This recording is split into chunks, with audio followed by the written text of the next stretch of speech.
오늘 우리에게 주시는 하나님의 말씀은 요엘서 3장 14절에서 21절의 말씀입니다. 사람이 많으며 심판의 골짜기에 사람이 많으며 심판의 골짜기에 여호와의 날이 가까움이로다. 해와 달이 캄캄하며 별들이 그 빛을 거두도다. 여호와께서 시온에서 부르짖고 예루살렘에서 목소리를 내시리니 하늘과 땅이 진동하리로다. 그러나 여호와께서 그의 백성의 피난처 이스라엘 자손의 산성이 되시리로다. 그런즉 너희가 나는 내 성산 시온에 사는 너희 하나님 여호와인 줄 알 것이라. 예루살렘이 거룩하리니 다시는 이방 사람이 그 가운데로 통행하지 못하리로다. 그날에 산들이 단 포도주를 떨어뜨릴 것이며 작은 산들이 젖을 흘릴 것이며 유다 모든 시내가 물을 흘릴 것이며 여호와의 성전에서 샘이 흘러나와서 시딤 골짜기에 대리라. 그러나 애굽은 황무지가 되겠고 에돔은 황무한 들이 되리니 이는 그들이 유다 자손에게 포악을 행하여 무죄한 피를 그 땅에서 흘렸음이니라. 유다는 영원히 있겠고 예루살렘은 대대로 있으리라. 내가 전에는 그들의 피 흘림 당한 것을 갚아주지 아니하였거니와 이제는 갚아주리니 이는 여호와께서 시온에 거하심이니라. 아멘. 네, 우리 기도하고 말씀 나누겠습니다. 하나님, 이 시간 저희들이 하나님의 말씀 앞에 섭니다. 우리의 마음을 엽니다. 진리의 성령님을 통하여 친히 말씀해 주시고 깨닫게 하시고 감화 감동케 하셔서 하나님의 말씀에 순종하는 삶을 살게 하소서. 예수님의 이름으로 기도드립니다. 아멘. 우리가 요엘서를 읽고 있는데요, 가장 오래된 예언서인 이 요엘서는 이스라엘에 발생했던 메뚜기 재앙과 가뭄을 계기로 장차올 하나님의 심판날을 준비하라는 메시지를 담고 있습니다. 요엘서는 구약 성경 중에서 성령 강림에 대해 가장 자세히 다루고 있는 책이며 최후 심판과 회개를 통한 회복 그리고 하나님의 영광을 동시에 다루고 있습니다. 요엘서 1장은 메뚜기로 인해 농사를 망친 농부들의 애곡으로 시작을 했습니다.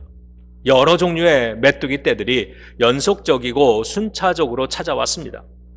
얼마나 피해가 심각했던지 하나의 민족이 침략한 수준이었다고 묘사를 합니다. 동쪽에서 불어오는 바람을 타고 날아온 엄청난 수의 이 메뚜기 떼는 하늘을 검게 덮었는데 그 공포스러운 모습은 지금까지 한 번도 경험해보지 못한 것이었으며 그로 인한 피해는 상상을 초월한 것이었습니다. 사람들은 메뚜기 떼를 막기 위해 거대한 불을 피웠을 것입니다. 메뚜기 떼가 만들어내는 굉음과 저 검은 하늘, 사방에 타오르는 큰 불꽃들은 가히 마지막 심판의 날을 보는 것 같았을 것입니다. 요엘 선지자는 임박한 여호와의 날도 그 모습처럼 임할 것이라고 예언을 합니다. 이런 상황을 신앙적으로 심각하게 받아들이도록 요청을 하고 있습니다. 심판의 날이 가까운 것처럼 여기는 그런 마음가짐으로 제사장뿐 아니라 장로들과 주민들과 모든 백성들이 금식하고 성회를 선포하고 성전에 모여 하나님께 부르짖어야 한다고 호소하고 있습니다. 그렇게 회개하면서 하나님께로 돌아오라고 애타게 호소합니다. 그렇게 하면 하나님은 백성들을 극진히 사랑하시고 불쌍히 여기시기 때문에 구원으로 응답해 주실 것입니다. 하나님이 주시는 구원은 마치 메뚜기 재앙으로 황폐해진 땅에 이른 비와 늦은 비를 주셔서 다시 농사를 지을 수 있게 해 주시듯 회복의 은혜가 될 것입니다. 우리 모두의 인생에도 요엘서의 교훈이 실천되고 또 실현되기를 예수 그리스도의 이름으로 축원합니다. 요엘의 예언은 여기서 한 걸음 더 나아가고 있습니다.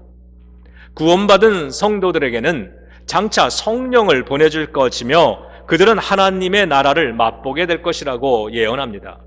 그리고 이 예언은 신약시대에 와서 예수 그리스도께서 십자가를 통해 주신 구원과 사도행전 2장의 성령 강림 사건으로 성취가 되었습니다.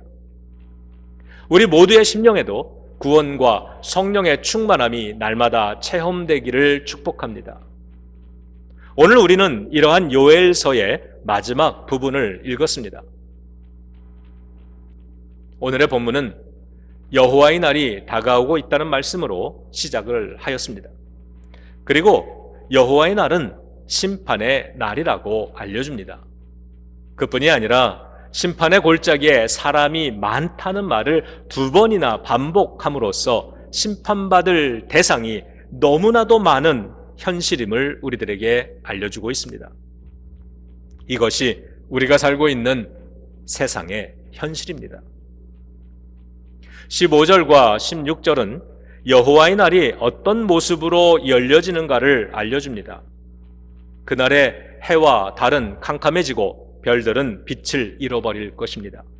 세상은 빛을 잃게 되며 어두워집니다. 그리고 하늘과 땅은 진동을 합니다. 해와 달은 빛을 상실해서는 안 되는 것들이고 하늘과 땅 역시 흔들리지 말아야 하는 것들입니다. 그런데 그런 것들이 흔들리기 시작합니다. 그러면서 그동안 누려왔던 그 질서 속의 안전이 사라지면서 일상이 흔들리게 되었습니다. 그동안 당연하게 여겨져 왔던 일들이 사라질 때 우리는 그것이 얼마나 큰 하나님의 축복이었는지를 그때서야 깨닫습니다. 그리고는 후회하죠. 있을 때 더 잘할 걸, 더 감사하며 살 걸, 더 음미하며 행복하게 살 걸. 그뿐 아니라 하늘과 땅이 흔들리는 소리가 땅 깊은 곳에서부터 터져 나오고 하늘을 채웁니다. 그 소리는 마치 하나님께서 세상을 향해서 부르짖는 목소리처럼 느껴질 것입니다. 여호와의 날은 사람들에게 다르게 경험될 것입니다. 죄인들에게는 심판의 날로 경험되지만 하나님의 백성들에게는 하나님의 은혜를 경험하는 날이 될 것입니다. 하지만 다행스럽게도 하나님은 여호와의 날이 시작이 되면 당신의 백성들에게는 친히 보호자가 되어주시겠다고 약속을 하십니다. 그래서 하나님의 백성들은 오히려 풍성한 축복을 누리게 될 것입니다. 18절은 그 축복의 모습을 이렇게 보여줍니다. 산들에선 포도 열매가 풍성하고 단 포도주가 넘쳐날 것인데 이것은요, 이 모습은 요엘서 1장을 시작할 때의 그들의 형편이 단 포도주가 끊어진 결핍의 시대였던 것과 확연하게 비교되는 달라진 그러한 모습입니다. 여호와의 날이 시작되면 다시금 산들이 단 포도주를 풍성하게 생산하기 시작하면서 완전히 회복된 상태가 될 것입니다. 그리고 언덕과 들판을 통해서는 가축들의 우유와 시냇물이 풍성하게 다시 공급될 것입니다. 믿음의 사람들에게 여호와의 날이란 이처럼 하나님의 은혜를 맛보는 복된 날이 될 것입니다. 비록 요엘서의 시작은 고통스럽고 절망적인 현실의 이야기로 시작을 했지만 요엘서의 마지막은 풍성한 축복이 회복되는 은혜의 스토리로 끝이 나고 있습니다. 우리들의 인생도 나이 들어갈수록 은혜가 회복되는 삶이 되기를 주님의 이름으로 축복합니다. 그렇게 나의 삶은 요엘서 같았다. 처음보다 나중이 더 은혜로웠고 고통의 순간도 있었지만 하나님의 은혜로 풍성하고 아름다울 수 있었다. 이 모든 것이 하나님의 은혜였다. 이렇게 간증하게 되기를 우리 주 예수님의 이름으로 축복합니다. 오늘은 내 인생에서 가장 오래 살은 날이니까 오늘 이 고백의 찬송을 부를 수 있기를 원합니다. 지금까지 지내온 것 주의 크신 은혜라, 한이 없는 주의 사랑 어찌 이루 말하랴. 301장 우리 다 같이 한번 불러보죠. 지금까지 지내온 곳 주의 크신 은혜라, 한이 없는 주의 사랑 어찌로 말하랴. 자나깨나 주의 손이 항상 살펴주시고 모든 일을 주 안에서 형통하게 하시네. 아멘. 반면에 19절은요, 포악한 죄인들의 땅인 애굽과 에돔에 임하는 하나님의 재앙을 이야기하고 있습니다. 그 땅들은 황무지가 될 것이라고 말씀합니다. 그 이유는 그들이 하나님의 백성들에게 포악을 행하여 무죄한 피를 흘렸기 때문입니다. 지금까지 하나님은 에돔과 에돔 사람들에 의해 당신의 백성들이 피 흘림 당하는 것을 지켜보셨지만 여호와의 날이 시작이 되면 대갚아 주실 것입니다.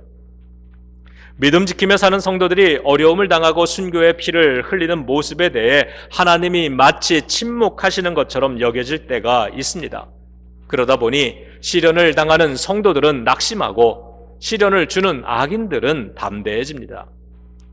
그러나 하나님께서는 절대로 침묵하지 않으십니다. 때가 되면 성도들의 피 흘림을 갚아 주실 것입니다. 우리가 이 사실을 기억한다면 항상 겸손한 자세로 선을 행하며 사는데 도움이 될 것이라 믿습니다. 오늘의 말씀 묵상을 결단으로 마무리하겠습니다.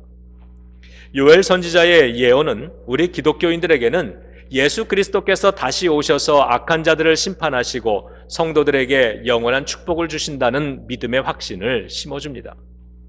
그때를 소망하면서 오늘을 성회의 날로 선포하고 성도들과 함께 모여 예배를 드리며 하나님께 부르짖어야 하는 것입니다.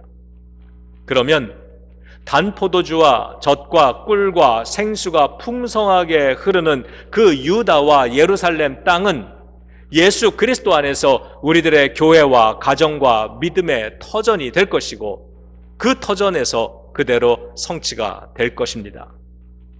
그러므로 우리는 17절의 말씀처럼요, 은혜의 하나님 되심을 알고 거룩한 성전에서 하나님을 예배하면서 불신앙의 요소들을 들여놓지 않으면서 대대로 신앙의 가정을 세워간다는 결단이 필요한 것입니다. 성도 여러분, 오늘 말씀처럼 유다는 영원하고 예루살렘은 대대로 있을 것입니다. 하나님을 신실하게 믿는 성도는 영원하고 그들이 하나님께 예배하는 처소는 대대로 물려지고 보존될 것입니다. 한 사람도 낙오 없이 모두 그런 성도와 가정과 믿음의 공동체가 되시기를 우리 주 예수 그리스도의 이름으로 축원합니다. 기도하겠습니다. 하나님, 예배의 능력이나 성령의 감동이나 우리를 위대하게 만드는 영성을 잃어버린 채로 현실에 만족하며 사는 것을 두려워하는 우리의 이 마음을 살펴주시옵소서. 삶이 너무 평탄하거나 반대로 오늘의 삶이 힘들기 때문에 믿음 가지고 사는 것이 큰 유익이 되지 못하는 것처럼 여겨지는 순간에도 우리는 그 믿음이 우리를 구원으로 이끌며 천국과 최후 승리의 삶으로 인도하고 있음을 결코 잊지 않을 것입니다. 오늘의 상황에 속지 않으며 흔들리지 않는 굳건한 믿음으로 당당하게 이 땅을 살아가겠습니다. 다시 오실 예수 그리스도를 기다리며 소망 중에 인내하며 승리하는 성도가 되도록 말씀과 성령의 능력으로 붙들어 주옵소서. 우리 주 예수님의 이름으로 기도드립니다. 아멘.